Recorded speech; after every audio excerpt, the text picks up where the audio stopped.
எல்லாம் வல்ல அருட்பேராற்றலையும் அதன் அனைத்து தன்மாற்ற நிலைகளையும் ஒரு சேர நினைந்து நன்றியுணர்வோடு வணங்கி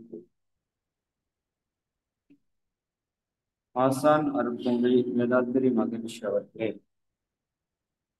நம்மோடு சுருக்கமாக நிறைந்திருந்து இன்றைய தெய்வீக நிகழ்வுகள் அனைத்தையும் மிக சிறப்பாக நிகழ்த்தி கொடுப்பார். வாழ்க்கம் வாழ்வோம் வாழ்க வளமுடன். உங்களிடம் இன்று நாம் ஒரு மிக முக்கியமான ஒரு சிந்தனையை சிந்திக்க இருக்கிறோம். அதாவது மகரிஷி அவர்கள் இந்த பயிற்சி முறைகளை வடிவமைத்து கொடுத்த போது அவருக்கு ஒரு தெளிவு இருந்தது. என்ன தெளிவுனா, ஒரு மனிதன் ஆன்ம உயர்வு பெற வேண்டுமானால் அவனிடம் இருக்கிற தீய குணங்களிலிருந்து அவன் விடுபட வேண்டும் என்பதுதான் அதிகபட்ச இலக்கு. ஏன்னா இந்த தீய குணங்கள் அப்படிங்கிறது நமக்கு இன்றோ நேற்றோ வந்ததல்ல. பல ஆயிரம் ஆயிரம் லட்சம் ஆண்டுகளாக நம்ம கிட்ட வந்துட்டு இருக்கிற ஒரு விஷயம். அப்ப அந்த பதிவுகளை அவன் மாற்றி அமைக்கணும்.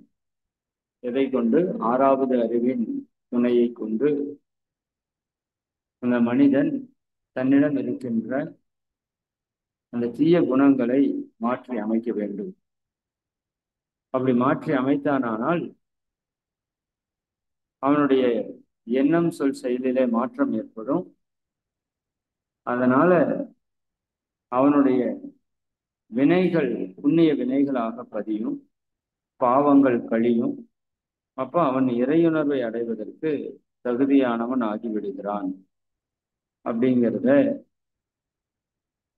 உணர்ந்ததுக்கு அப்புறம்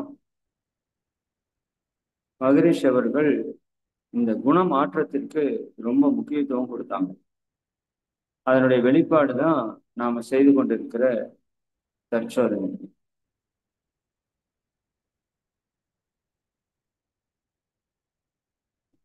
உய்யும் நல்வழி உள்ளுணர் தவமே செய்யும் வினைகளை சீரமைத்திட ஐயமில்லை அரும்பிறவி தொடரே என்று மகரிஷி ஒரு கவியில குறிப்பிடுவாங்க. செய்யும் வினைகளை சீரமைத்திட ஐயமில்லை அரும்பிறவி தொடரே. இந்த ரெண்டு வரி ரொம்ப ரொம்ப முக்கியமான வரி. அப்ப நாம் செய்கின்ற வினைகளை சீரமைக்கும் போதுதான் பிறவித்தொடரை அறுப்பதற்கான சூழல் நமக்கு உருவாகும்.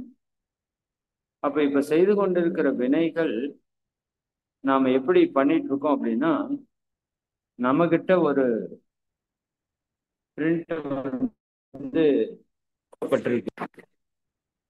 நம்ம கிட்ட ஒரு பிரிண்ட் கொடுக்கப்பட்டு இந்த பிரிண்ட் வந்து நம்ம மூதாதையர்களிடமிருந்து வந்திருக்கு இல்லையா?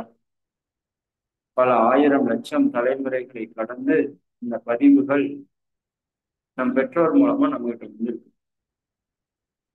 இப்படி பல ஆயிரம் லட்சம் பதிவுகள் நமக்கு வந்திருந்தாலும் கடைசி 7 தலைமுறையுடைய பதிவு வந்து நமக்கு மிக அதிகமான தாக்கத்தில் இருக்கும். அதாவது பாத்தீங்கன்னா, இப்ப நம்ம அம்மா அப்பாவோட பதிவு, அவங்க அம்மா அப்பாவோட பதிவு, அவங்க அம்மா அப்பாவோட பதிவு, இதனோட பர்சன்டேஜ் எப்படி சொல்றாங்கன்னா, இப்போ நம்ம அம்மா அப்பாவோட பதிவு நமக்கு எவ்வளவு இருக்குன்னா 50% இருக்கு. நம்ம தாத்தா பாட்டி அப்பாவோட அம்மா அப்பா, அவங்க அம்மா அப்பா, இவங்களோட பதிவு எவ்வளவு இருக்குன்னா 25% இருக்கு. அதற்கு முன்னாடி தாத்தா பாட்டியோட அம்மா அப்பா ஒரு 8 பேர் இருப்பாங்க இல்லையா? நம்ம அம்மா அப்பா 2 பேர். அவங்க அம்மா அப்பா அப்பாவோட அம்மா அப்பா, அம்மாவோட அம்மா அப்பா 4 பேருக்கு சேர்ந்து 25% கொடுக்குறாங்க. இன்னும் நம்ம தாத்தா பாட்டியோட அம்மா அப்பா 8 பேர் வருவாங்க. 2, 4, 8. அந்த 8 பேரோட பதிவுல 12.5% இருக்குன்னு சொல்றோம். அந்த 8 பேரோட அம்மா அப்பா இருப்பாங்கல்ல, அது பாத்தீங்கன்னா 16 பேரோட பதிவுல 6.25% பதிவு இருக்கு. அவங்க அம்மா அப்பா இருக்காங்க இல்லையா, 32 பேர், அவங்களோடது 3.125% பதிவு இருக்கும். அவங்க அம்மா அப்பா இருக்காங்க இல்லையா, அவங்களது 1.65% இருக்கும். அவங்க அம்மா அப்பா இருக்காங்க இல்லையா, அவங்களோடது 0.85 அப்படிங்கிற அளவுக்கு இருக்கு. சரிங்களா? இப்படி இதை கூட்டி பார்த்தீங்கன்னா ஒரு 100% வந்துடும். அப்போ நம்ம அம்மா அப்பா 2 பேரு, அவங்க அம்மா அப்பா 4 பேரு, அவங்க அம்மா அப்பா 8 பேரு, அவங்க அம்மா அப்பா 16 பேரு, அவங்க அம்மா அப்பா 32 பேரு, அவங்க அம்மா அப்பா 64 பேரு, அவங்க அம்மா அப்பா 32, 64, 128 பேரு. அப்போ 254 பேருடைய பதிவுல நம்ம 254, இது நீங்க மைண்ட்ல வச்சுக்கோங்க. 2 பேர் அம்மா அப்பா 7வது தலைமுறை நம்மளோடது, 6வது தலைமுறை தாத்தா பாட்டி, 5வது தலைமுறை அவங்க தாத்தா பாட்டி, 6வது, 7வது, இப்படி நம்ம போறப்ப கிட்டத்தட்ட 254 பேருடைய பதிவு நம்ம ஒவ்வொருத்தருக்கிட்ட இருக்குது. இதை நம்ம முதல்ல புரிஞ்சுக்கணும். அம்மா அப்பாவுடைய பதிவு கொஞ்சம் அதிகமா தாக்கத்தில் இருக்கும். தாத்தா பாட்டி பதிவு இன்னும் கொஞ்சம் கம்மியா இருக்கு. இப்படியே போக போக பதிவுகள் கம்மியா இருக்கு. இப்ப 7 தலைமுறைக்கு முன்னாடி இருக்கிற பதிவு இருக்காதா அப்படின்னு கேட்டா இருக்கும். பட் பர்சன்டேஜ் ரொம்ப ரொம்ப கம்மியா இருக்கும். அது ஒரு பெரிய தாக்கத்தை ஏற்படுத்தாது. இப்போ நம்ம சூரிய குடும்பம் இருக்கு இல்லையா, அந்த சூரிய குடும்பத்துல பாத்தீங்கன்னா யுரேனஸ், நெப்டியூன், புளூட்டோ, இந்த கோள்கள் எல்லாம் இருக்குது இல்லையா? இப்ப நம்மளோட சூரிய குடும்பத்தினோட அளவு நமக்கு தெரியும். அதுல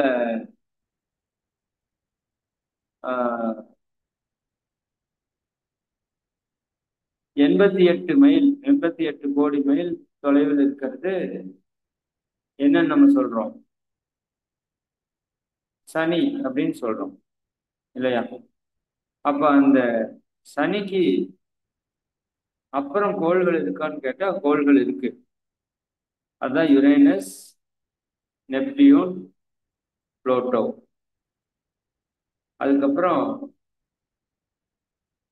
இந்த சூரிய குடும்பத்துக்கு அப்புறம் அடுத்தடுத்த மற்றதெல்லாம் இருக்குன்னு வச்சுக்கோங்களேன்.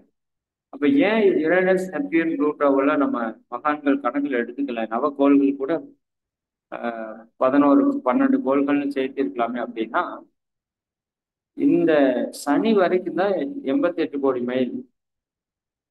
யுரேனஸ் அப்படின்னு நம்ம போறப்போ தொலைவு ரொம்ப அதிகமாயிடும். அந்த அளவுக்கு கிட்டத்தட்ட 250 கோடி மைல் அந்த அளவுக்கு தூரம் இருக்குன்னு வச்சுக்கோங்களேன். சரிங்களா? 289 கோடி மைல் தொலைவில் இருக்கு.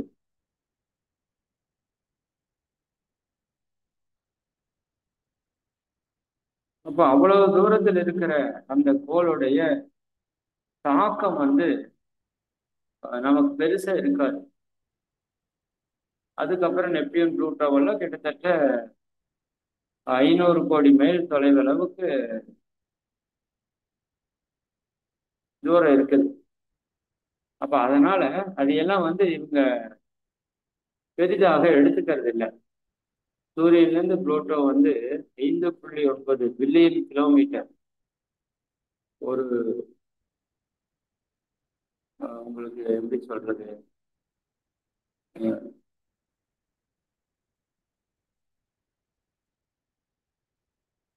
ஒரு பில்லியன்னா 1 மில்லியன்னா 10 லட்சம் கிலோமீட்டர். 1 பில்லியன்னா 1000 மில்லியன். அப்போ 10,000 லட்சம். நம்ம 100 லட்சத்தை 1 கோடின்னு சொல்றோம். அப்போ 1 பில்லியன்னா 100 கோடி. அப்போ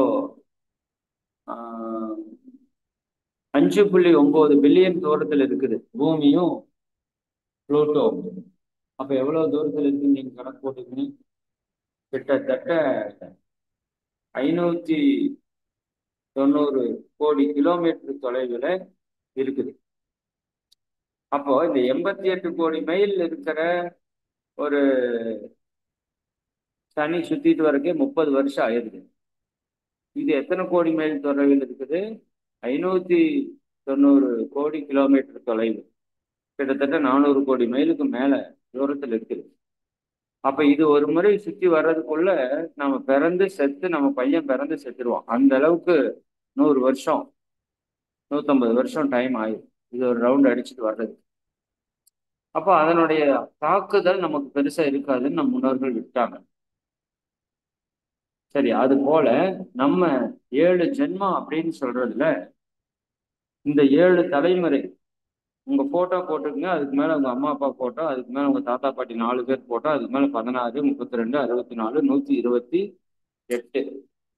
இதை மட்டும் நீங்க போட்டு பாருங்க. நம்மளோட 256 பேரோட டீட்டெயில் தெளிவா வந்துடும். சரிங்களா? அந்த 254 பேரோட பதிவை தாங்கிட்டு நாம் இங்க வந்திருக்கிறோம். இதை முதல்ல நம்ம அண்டர்ஸ்டாண்ட் பண்ணணும். அதுல ஒரு சிலரோட பதிவு நம்மகிட்ட அதிகமா வேலை செய்யும். அது யாரோடது எப்படி வேலை செய்யுங்கிறத நம்மளால யூகித்து கண்டுபிடிக்க முடியாது. இது இப்படித்தான்னு நூல் பிடிச்ச மாதிரி நடக்கிறதுக்கு வாய்ப்பு குறையும். அப்போ அந்த பதிவுகள்ல எச்சு கம்மியா ஆகும்போதுதான் ஒவ்வொரு மனிதனுடைய கேரக்டர் நிர்ணயம் ஆகுது. அவன் பெற்றோர் மாதிரி இருப்பான், பெற்றோருக்கு ஆப்போசிட்டா கூட இருப்பான், மாறி இருப்பான். இப்படியெல்லாம் நிறைய நமக்குள்ள நிறைய கேள்விகளுக்கு பதிலாக இந்த விஷயம் இருக்குது. சரி, இப்ப என்ன சொல்ல வர்றோம் அப்படின்னா, இந்த 254 பேருடைய பதிவுகள் தான் நம்ம கிட்ட தீவிரமா வேலை செய்யுது. அதுக்கு முன்னாடி இருக்கிற பதிவுகளும் இருக்குது, இல்லைன்னு சொல்ல முடியாது. பட் பெரிதா செயலுக்கு வராம இருக்குது, அப்படி வச்சுக்கோங்க. அப்ப இந்த 254 பேருடைய பதிவு எப்படி இருக்குதோ அப்படித்தான் என்னுடைய எண்ணம், சொல், செயல் இருக்கும். புரியுதுங்களா? அப்போ இந்த மாதிரி நான் டிசைன் பண்ணி இந்த பூமிக்கு அனுப்பப்படுறேன். ஒரு மல்லிகை பூ, அது கரெக்டா அந்த இலை இப்படி வருது, மொட்டு இப்படி வருது, மலர் இப்படி மலருது, இப்படி என்ன பண்ணுது, ஒரு வாசனை வீசுது, வெள்ளை கலர்ல இருக்குது. இப்படி ஒரு கேரக்டர் அதுக்கு அமையுது இல்லையா? ஒரு வடிவமும் கேரக்டர். இது மல்லிகைப்பூ பொறுத்த வரைக்கும் அதுக்கு இதுக்கு சம்மந்தம் இல்லை. அது அதனுடைய முன்னோர்கள் கொடுத்ததை அப்படியே எடுத்து பிரதிபலிக்குது. அப்படி நீங்களும் நானும் நம்ம முன்னோர்கள் கொடுத்தது அப்படியே எடுத்து பிரதிபலிக்கிறோம். பட் நமக்கு 6வது அறிவுன்னு ஒன்று எக்ஸ்ட்ரா இருக்கிறதால இதுல தப்பானது ஏதாவது இருந்தா மாற்றி அமைச்சுக்கிறதுக்கான வல்லமை நம்ம கிட்ட இருக்கு. மற்ற எந்த உயிரினத்துக்கும் இல்லாத ஒரு பெரும் சிறப்பு 6ஆம் அறிவு, சிந்தனை அறிவு. என்ன அப்படின்னா, நம்மளால நம்மை மாற்றி அமைத்துக் கொள்ள முடியும். ஆனா மற்ற உயிரினங்களால அவற்றை மாற்றி அமைத்துக் கொள்ள முடியாது. அப்ப நம்மை மாற்றி அமைத்துக் கொள்ள முடியும் அப்படிங்கிற இடத்துல தான் மகான்கள் மனிதனுக்கு இந்த சிந்தனையை, பயிற்சியை கொடுக்குறாங்க. அப்ப எவரொருவர் இந்த பயிற்சியை சரியா முறையா செய்யறாங்களோ அவங்க இந்த 254 பேருடைய பதிவு எப்படி இருந்தாலும் அதை மாற்றி அமைப்பதற்கான முயற்சியில ஈடுபடுறாங்க. ஆனா இது ஒரு சாதாரண விஷயம் அல்ல. நல்லா புரிஞ்சுக்கோங்க. சரி, இது ஒரு சாதாரண விஷயம் அல்ல. அதனால முதல்ல நம்ம என்ன தெரிஞ்சுக்கணும்னா, இப்படி பல பேருடைய பதிவை தாண்டி கொண்டு நான் வந்திருக்கிறேன். அப்ப என்கிட்ட கோபம் இருக்கும், பொறாமை இருக்கும், கவலை இருக்கும், வெறுப்பு இருக்கும், வஞ்சம் இருக்கும், முறையற்ற பாலுணர்வு இருக்கும், பயம் இருக்கும், இல்லையா, தன்முனைப்பு இருக்கும், பொருள் பற்று இருக்கும், அதிகாரப்பற்று இருக்கும், எல்லாமே எங்கிட்ட இருக்கும். அப்ப இது யாருடையது? என் முன்னோர்கள்ட்ட இருந்து என்கிட்ட வந்தது. அதே சமயம் இதுல நல்லதும் இருக்குது. பிறருக்கு உதவக்கூடியது, அன்பு, கருணை, பொறுமை, மகிழ்ச்சி, விட்டு கொடுத்தல், சகிப்புத்தன்மை, எல்லாமே இதுக்குள்ள இருக்குது. அப்ப இந்த நல்லது கெட்டது எல்லாமே எங்கிட்ட இருக்குது. நல்லது எங்கிட்ட இருந்து வெளியே வர்றப்ப எனக்கு நன்மையை கொடுக்குது, சந்தோஷத்தை கொடுக்குது. தீயது எங்கிட்ட இருந்து வெளியே வர்றப்ப எனக்கு ஒரு துக்கத்தை கொடுக்குது. சரிங்களா? அப்ப எனக்கு சந்தோஷமா வாழணும்னு ஆசை. அப்ப நான் என்ன பண்ணணும்? நல்லதை மட்டுமே செய்யக்கூடிய அளவு என்னுடைய செயல்களை அமைத்துக் கொள்ளணும். தீயவற்றை தவிர்த்து கொள்ளணும். இவ்வளவுதானே. ஆனால் அந்த தீயவற்றை தவிர்ப்பது அப்படிங்கிறது, நல்லதற்றை மட்டுமே செய்வது என்பது அவ்வளவு சீக்கிரமா நடக்காது. ஆனா நடத்தாம நமக்கு முழு சந்தோஷமும் கிடைக்காது. அப்ப நடத்தியே ஆகணும். பட் உடனேவும் நடக்காது. இதுக்கு நம்ம முதல்ல என்ன பண்ணணும்னா, நம்மகிட்ட என்னவெல்லாம் தவறான செயல்கள் இருக்குது அப்படிங்கிறத முதல்ல தெரிஞ்சு வச்சுக்கணும். ஜஸ்ட் தெரிஞ்சு வச்சுக்கோங்க. என்கிட்ட எந்த மாதிரியான கெட்ட குணங்கள், நல்ல குணங்கள் இருக்குது அப்படின்னு நான் தெரிஞ்சு வச்சுக்கிட்டு, இதுல ரொம்ப முக்கியம், கெட்டது நம்ம கிட்ட இருக்கிறதால நம்ம கெட்டவன் அப்படின்னு நம்ம எடுக்கக்கூடாது. ஏன்னா நம்ம வந்த வழி அப்படி இருக்கிறதால நம்ம கிட்ட கெட்டதும் இருக்கும். புரியுதா இல்லைங்களா? பாம்பு கிட்ட விஷம் இருக்குதுன்னா, விஷம் ஏதோ ஒரு காரணத்துக்காக வந்திருக்கு. பட் அதை பயன்படுத்துறது தேவைக்கு பயன்படுத்துச்சுன்னா ஓகே. தேவையில்லாம பயன்படுத்துச்சுன்னா அது தப்பா போயிடும். அந்த மாதிரி நமக்கு வந்திருக்கிற கெட்ட குணங்கள் கூட ஒரு விதத்துல நல்லதுதான். இப்போ ஏதோ ஒரு மிருகம் உங்களை தாக்கறதுக்கு வருது. இப்ப நீங்க கோபப்பட்டு சண்டை போட்டா தான் அதுகிட்ட இருந்து குலைக்க முடியும். அப்படின்னா நீங்க கோபம்ங்கிறது ஒரு நல்லதுதான். ஒரு இருட்டான பகுதி இருக்கு, அங்க போறது கொஞ்சம் பயப்பட்டு நீங்க தெளிவா பொறுமையா விழிப்புணர்வோட போனாதான் நல்லது, இல்லையா? இப்படி ஒவ்வொரு உணர்வுகளுமே தீய குணங்களா இருந்தாலும் அது ஒரு விதத்துல நல்லதுதான் பண்ணிருக்கு. ஆழ்ந்து சிந்திச்சு பார்த்தோம்னா ஒரு விதத்துல அது நல்லதுதான் பண்ணியிருக்கு. அப்போ இந்த தீய குணங்களை நான் எப்படி கையாளுவது அப்படிங்கிறத புரிஞ்சுக்கணும். முதல்ல நாம எல்லாருமே நல்ல தீய குணங்களுடைய தொகுப்பு அப்படின்னு முதல்ல புரியணும். நம்ம எல்லாருக்கிட்டையுமே என்ன இருக்குது? நல்ல குணங்கள் இருக்குது, தீய குணங்கள் இருக்குது, ரெண்டுமே இருக்குது. அப்ப நல்ல குணங்களும் தீய குணங்களும் என்னவா இருக்கு? என்னுடைய தன்மையில இருக்குது. ஃபர்ஸ்ட் இதை அக்செப்ட் பண்ணணும். இது எல்லாருக்கிட்டையுமே இருக்குது. இந்த மகான்களை தவிர அத்தனை பேர்கிட்டையும் இருக்கு. என்ன, ஒரு சிலர்கிட்ட ஒரு சில குணங்கள் எச்சா இருக்கலாம், ஒரு சிலர்கிட்ட ஒரு சில குணங்கள் கம்மியா இருக்கலாம். பட் எல்லாருக்கிட்டையும் தீய நல்ல குணங்களுடைய கலவை இருக்குதுன்னு முதல் புரிஞ்சுக்கணும். அப்ப எங்கிட்ட சிலது இருக்குது, ஆமா இருக்குது. இப்ப இந்த லைஃப்ல எனக்கு என்ன சேலஞ்ச் அப்படின்னா, இந்த தீய குணங்களை மாற்றுவது தான் எனக்கு சேலஞ்ச். இந்த இந்த பிறப்பினுடைய சேலஞ்ச் அதுதான். இதுதான் மிகப்பெரிய நமக்கான சவால். உண்மையாலுமே நம்ம வெற்றி பெறணும்னா இதுல இருந்து வெற்றி பெறணும். இப்போ ஒரு சிலர் இயல்பிலேயே பொறுமையா இருப்பாங்க. அவங்க போய் கோபத்தை வெற்றி பெறுவது அப்படிங்கிறது தேவையில்லை. ஏன்னா அவங்க இயல்பிலேயே பொறுமையான சுபாவம். அப்படி இருந்தா பயம் கொஞ்சம் அதிகமா இருக்கும். அப்ப பயத்திலிருந்து வெற்றி பெறுவதற்கு அவங்க முயற்சி பண்ணணும். கோபப்படக்கூடியவர்கள் கோபத்திலிருந்தும், பொறாமைப்படக்கூடியவர்கள் பொறாமையிலிருந்தும், வெறுப்புணர்வு கொள்ளக்கூடியவர்கள் வெறுப்புணர்வில் இருந்தும், இப்படி தீய விஷயங்கள்ல இருந்து நாம எங்கிட்ட என்ன தீயது இருக்கோ அதிலிருந்து விடுபடுவதற்கு முயற்சி எடுக்கிறோம். அதற்குத்தான் இந்த தத்துவங்களும் தவங்களும் இன்னும் நிறைய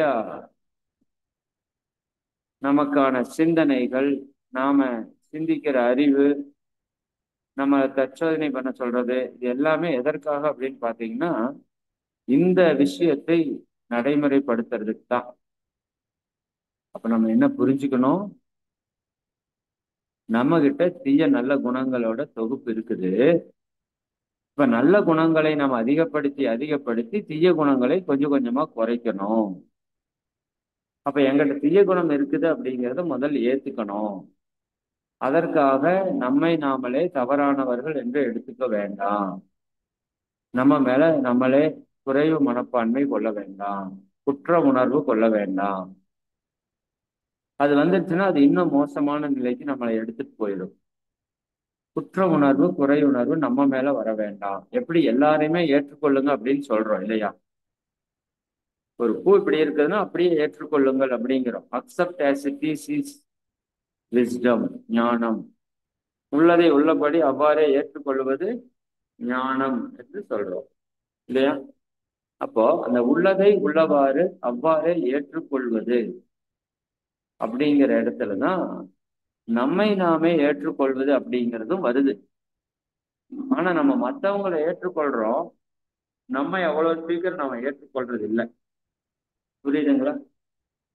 அப்போ இந்த இடத்த நம்ம தெளிவுபடுத்தணும்.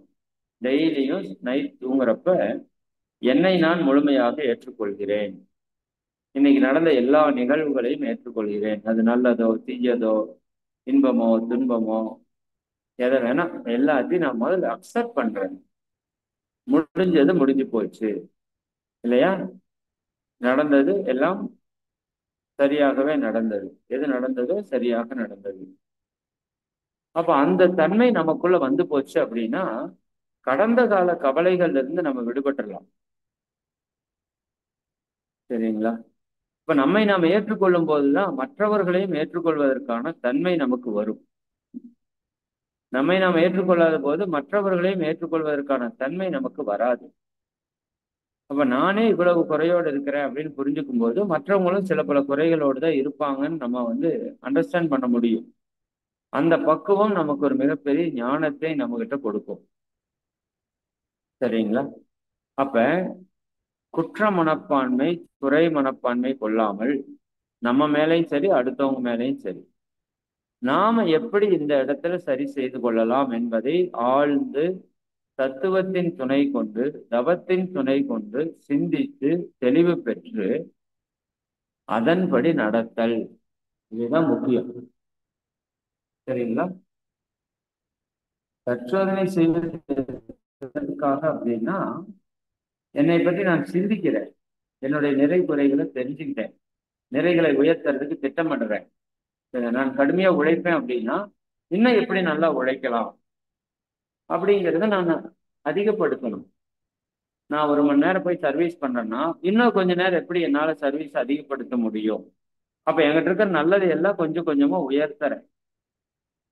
பயிற்சி பண்றேன்னா இன்னும் கொஞ்சம் என்னால பயிற்சி அதிகப்படுத்த முடியுமா? நல்ல இயற்கை உணவு சாப்பிட்ற பழக்கம் இருக்கா எனக்கு, அது எப்படியாவது அதிகப்படுத்த முடியுமா இன்னும் கொஞ்சம்? இல்லையா? அப்ப நல்லது உயர்த்துறதுக்கு என்ன பண்ணலாம்? கொஞ்சம் கொஞ்சமா, ஒரே டைம்ல எல்லாத்தையும் பண்ண முடியாது. என்கிட்ட இருக்கிற நல்லதை இன்னைக்கு ஒரு ஒரு 50 நல்லது என்கிட்ட இருக்கு அல்லது ஒரு 30 நல்லது இருக்குதுன்னா இந்த வாரம் ஒரு நல்லது சேர்த்திக்கலாம். இப்ப செருப்பை நல்லா விடுற நேரா விடுற பழக்கம் ஒரு நல்ல பழக்கம். இது உங்ககிட்ட இருக்கிற நல்லதுன்னு வச்சுக்கோங்க. காலையில் நேரத்தில் எந்திரிக்கிறது ஒரு நல்ல பழக்கம். காலையில் எந்திரிச்சு பச்சை தண்ணி குடிக்கிறது ஒரு நல்ல பழக்கம். ஒரு எண்ணெய் கொப்பளித்தல் செய்யறது ஒரு நல்ல பழக்கம். இயற்கை பல்பொடியை பயன்படுத்துறது ஒரு நல்ல பழக்கம். இயற்கை குளியல் பொடி, இயற்கை ஷாம்புக்கு பொதுவாக இயற்கையில பொருட்களை பயன்படுத்துறது நல்ல பழக்கம் இல்லையா? நேர மேலாண்மை கடைபிடிக்கிறது நல்ல பழக்கம். இரவு நேரத்துல தூங்குறது நல்ல பழக்கம். உணவு சரியா சாப்பிட்றது நல்ல பழக்கம். அளவு முறையோடு இருக்கிறது நல்ல பழக்கம். காய்கல்பம் பண்றது நல்ல பழக்கம். தியானம் பண்றது நல்ல பழக்கம். இப்படி நமக்கு நிறைய நல்ல பழக்கங்கள் இருக்கு. கிட்டத்தட்ட ஒரு 50 100 நல்ல பழக்கங்கள் நம்ம எல்லாருக்கிட்டையும் இருக்கு. ஒரு பொருளை எடுத்தா எடுத்த இடத்துல வைக்கிறது, நாம் இருக்கிற இடத்த சுத்தமா வச்சுக்கிறது. சரிங்களா? இப்படி நிறைய நல்ல பழக்கங்கள் இருக்கு நம்ம கிட்ட. மத்தவங்க ஏதாவது ஹெல்ப் கேட்டா உடனே போய் செய்யறது. அப்போ இந்த நல்ல பழக்கங்களை இன்னும் கொஞ்சம் நாளைக்கு இன்னொன்னு என்ன அதிகப்படுத்தலாம் அப்படின்னு நம்ம திங்க் பண்ணலாம். சரிங்களா? அப்படி கொஞ்சம் கொஞ்சமா நல்ல பழக்கத்தை உயர்த்திட்டே வரும்போது இந்த தீய பழக்கங்கள் நம்மளை விட்டு தானா போயிடும். இப்போ பொறுமையா இருக்கிறதுன்னு வச்சுக்கோங்களேன், நல்ல பழக்கம். உண்மையா பேசுறது அப்படின்னு ஒரு நல்ல பழக்கம். டெய்லியும் கொஞ்ச நேரமாவது நான் பொறுமையா இருக்கிறது, நான் நல்லதையே பேசுறது, உண்மையே பேசுறது, இந்த உலகத்தை வாழ்த்துறது, இல்லையா? இப்படி நல்ல பழக்கங்களை நம்ம இன்க்ரீஸ் பண்ணிட்டே வரும்போது தீய பழக்கங்கள் ஆட்டோமேட்டிக்கா நம்மளை விட்டு குறையும். சரி, தீய பழக்கங்கள் இதெல்லாம் இருக்குதுன்னு தெரிஞ்சு போச்சு. அதுல ஒரு நாளைக்கு ஒரு 100 தீய பழக்கம் இருக்குன்னு வச்சுக்கோங்க, அல்லது ஒரு 10 தீய பழக்கம் இருக்குன்னு வச்சுக்கோங்க. தீய பழக்கம்னா இந்த குடிக்கிறது, ஸ்மோக் பண்றது அது மட்டும் இல்லை. நேரத்துல எந்திரிக்காம இருக்கிறது ஒரு கெட்ட பழக்கம். லேட்டா எந்திரிக்கிறது, லேட்டா தூங்குறது கெட்ட பழக்கம். டிவி பார்த்துட்டே சாப்பிட்றது கெட்ட பழக்கம். வாயை திறந்து சாப்பிட்றது கெட்ட பழக்கம். பசி இல்லாம சாப்பிட்றது கெட்ட பழக்கம். கடையில போய் சாப்பிட்றது கெட்ட பழக்கம். நைட்டு கண்ணு எரிய எரிய டிவி பார்க்கறது கெட்ட பழக்கம். தலைக்கு எண்ணெய் வைக்காம போறது ஒரு கெட்ட பழக்கம். புரியுது இல்லைங்களா? கண்ட நேரத்துல மலம் கழிக்கிறது ஒரு கெட்ட பழக்கம். பொய் பேசுறது, இப்படி கெட்ட பழக்கங்கள் நிறைய இருக்கு. அதுல சின்ன சின்ன விஷயமா எடுக்கணும். சின்ன சின்ன விஷயமா எடுக்கணும். அந்த சின்ன விஷயத்த நீங்க சக்சஸ் பண்ணி காமிக்கணும். உதாரணத்துக்கு டிவி பார்த்துட்டே சாப்பிட்றது நம்மகிட்ட பழக்கம் இருக்குதுன்னா அந்த சின்ன விஷயத்த நீங்க மாத்தணும். இன்னையில இருந்து டிவி பார்த்துட்டு சாப்பிட மாட்டேன். ஒன்னா சூழலை மாத்துங்க.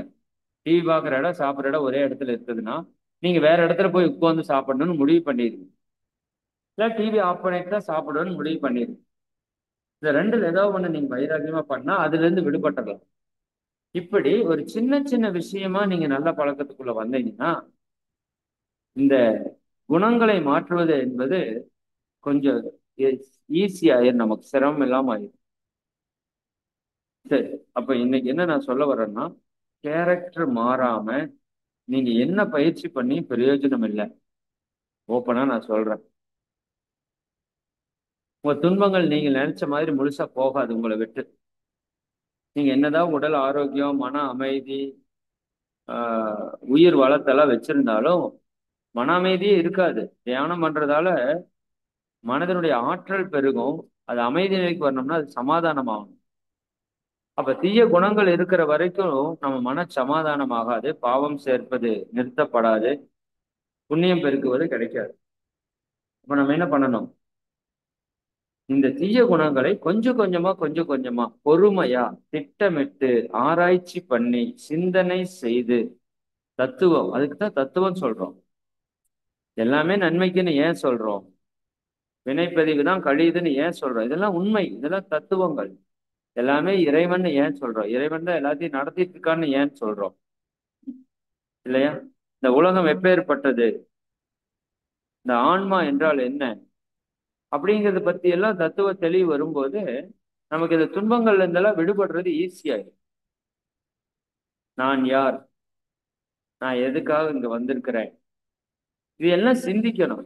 சிந்திச்சு சிந்திச்சு ஒரு தெளிவுக்கு வந்துட்டோம் அப்படின்னா நமக்கு என்ன இல்லை, துன்பம் என்பதே கிடையாது. ஓப்பனா போனோம். அப்ப அந்த நிலைக்கு நம்ம வரணும். அதற்கு தற்சோதனை பயிற்சி மிக மிக அவசியம். நம்மளை பத்தி சிந்திங்க, நம்ம நிறை குறைகளை சிந்திங்க, திருத்தம் பெறுவதற்கு என்ன பண்ணலாம்னு யோசிங்க. பொறுமையா பொறுமையா ஒன் பை ஒன்னா எடுத்து யோசிங்க. நான் சொல்றேன், நம்ம கிட்ட ஒரு 50 தப்பு இருந்தாலும் நீங்க வாரத்துக்கு ஒண்ணுன்னா ஒரு வருஷத்துல எல்லா தப்பும் சரி பண்ணலாம். அல்லது மாசத்துக்கு ஒண்ணுன்னா 4 வருஷத்துல நீங்க எல்லாத்தையும் சரி பண்ணலாம். அல்லது வருஷத்துக்கு ஒண்ணுன்னா கூட பரவாயில்லைங்க, 50 வருஷத்துலயாவது சரி பண்ணிடலாம்ல. புரியுதா இல்லைங்களா? கண்டிப்பா மாற்றம் நிகழுதா இல்லையா?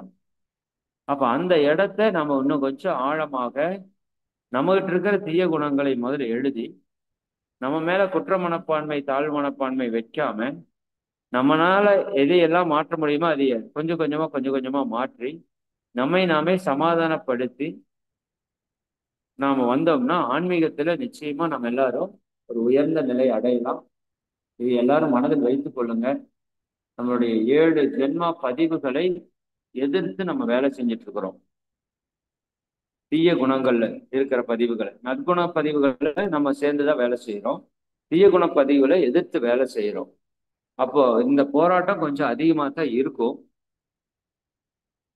அதை பத்தி கவலைப்பட தேவையில்லை. ஏன்னா நம்ம குருமகான்கள், இறைவன் நமக்கு எப்பவுமே துணை இருக்கிறார், நமக்குள்ளாகவே இருக்கிறார், நாம இறைவனை பெறுவதற்கு உதவி கொண்டே இருக்கிறார் அப்படிங்கிறத புரிந்து கொண்டு நம்ம என்ன பண்ணலாம், இந்த வாழ்க்கைய, அற்புதமான வாழ்க்கைய, அற்புதமான குருமகான் கொடுத்த பயிற்சிகளை சிறப்பா நம்ம செய்து இந்த வாழ்வை நாம மகிழ்ச்சியா கொண்டாட்டமாக வைத்துக் கொள்ளணும். சரிங்களா? அப்ப இதை மனதில் வைத்துக் கொள்ளுங்க. எங்கேயும் குற்ற மனப்பான்மை, தாழ்வு மனப்பான்மை, குறை உணர்வு வேண்டாம். முடிஞ்சது முடிஞ்சு போச்சு. இனி என்ன, வாட் நெக்ஸ்ட், அடுத்தது என்ன, இனி எப்படி சரியா பண்ணலாம் அப்படிங்கிறத யோசிச்சுட்டு போயிட்டே இருங்க எப்பவுமே. இதுதான் நம்ம வாழ்க்கையில வெற்றிக்கான ஒரு வழி. சரிங்களா? சரி, மிக்க மகிழ்ச்சி. எல்லாரையும் வாழ்த்து நிறைவு செய்வோம். அனைவரும் அருட்பேர் ஆற்றல் கருணையினால் உடல் நலம், நீலாயுள், நிறை செல்வம், உயர்ப்புகழ், மெஞ்ஞானம் ஓங்கி, இறை உணர்வு, அறநெறி, கல்வி, தனம், தானியம், இளமை, வலிவு, துணிவு, நன்மக்கட்பேறு, அறிவில் உயர்ந்தோர் நட்பு, அன்புடைமை, அகத்தவம், அழகு, புகழ், மனித மதிப்புணர்ந்து ஒழுகும் பண்பு, பொறையுடைமை எனும் பேறு 16 பெற்று பெருவாழ்வு வாழ்க. வாழ்க வளமுடன், வாழ்க வளமுடன், வாழ்க வளமுடன், வாழ்க